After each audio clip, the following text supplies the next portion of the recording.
Okay, so here we are again in another video, and today we're gonna start with DXY, and I still don't see something clear on the DXY, as we took this round within H1 here, but then the run liquidity probably is here. Okay, so if the price is moving to the upside, I can just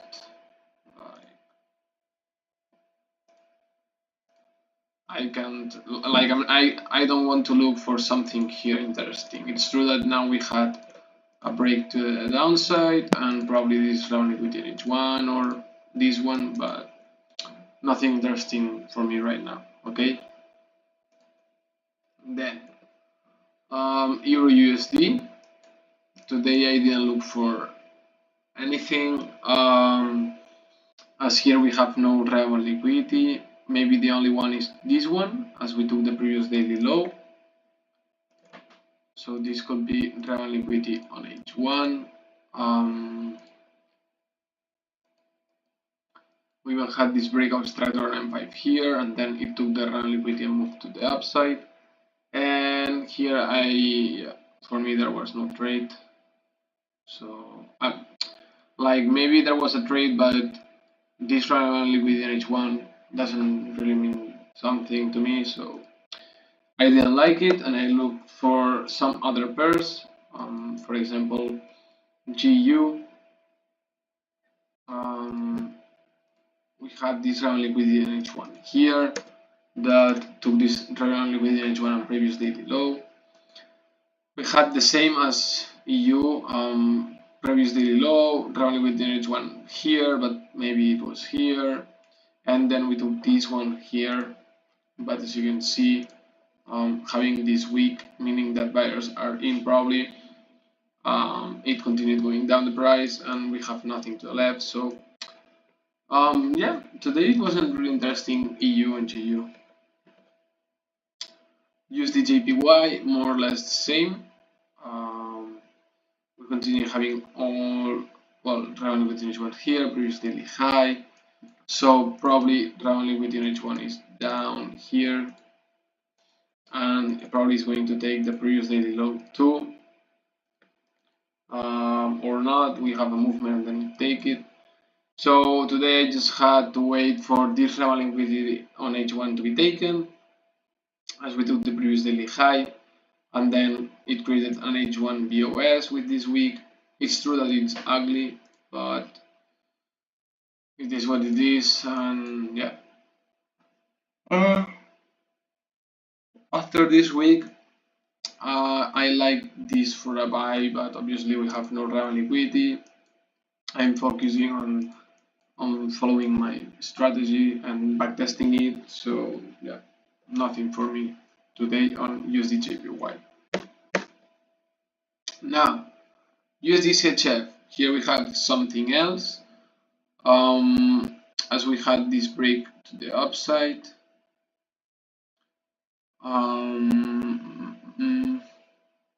yeah, which broke this structure, so roundly with H1 probably, but well, it was kind of breakout structure. Then we broke a structure to the downside, so here we had previous daily high and relevant with H1, it took that, it moved to the downside, breaking structure here on M5.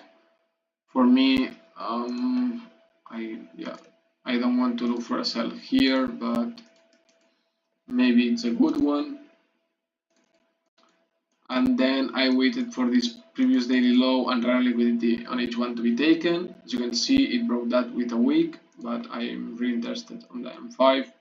We had this week not breaking the structure here, so it moved down with the strength. As you can see, another buyer's candle here probably, but here it's much more clear, like this, like a strong candle. Okay, breakout structure to the upside on M5.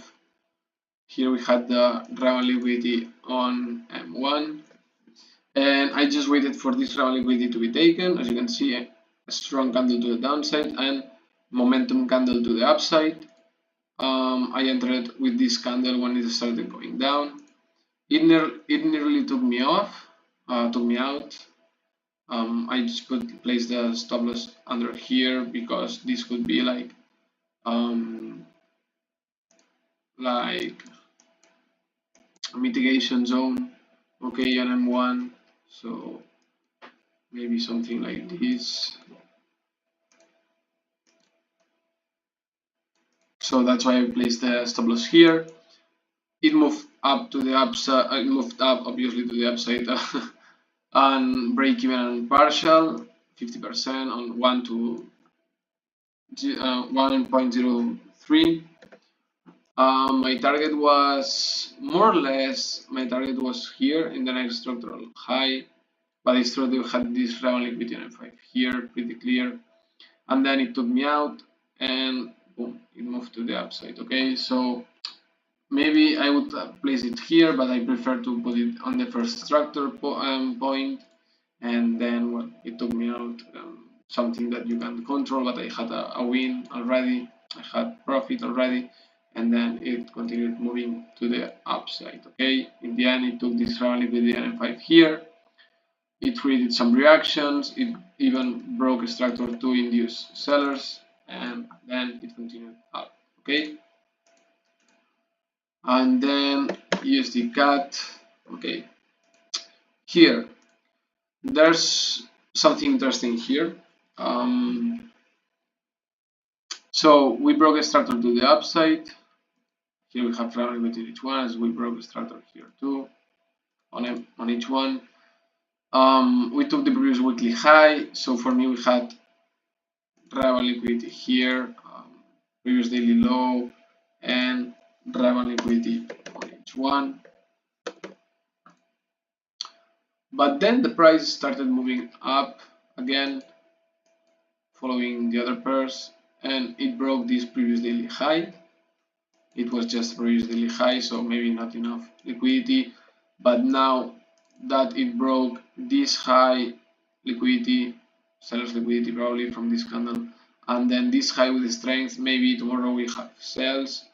It's true that here we have nothing, maybe it takes this high, but I don't look that far. Okay, and then I saw this opportunity on the New York session, but I didn't trade it because, as you can see, we know that here we have buyers probably, as the price tried to go down and the buyers bought all this candle. Then here it started like sellers were entering probably with with those wicks, and we had this strong candle to the downside, taking this buyer's liquidity. So having these wicks, meaning that probably sellers are in, breaking a structure, strong candle. For me, and here we had no strength. So for me, it was like sellers are, and they are letting sellers to enter, and yeah. So as I say here, not trading, no trading here, as I don't like those wicks with a strong move to the downside.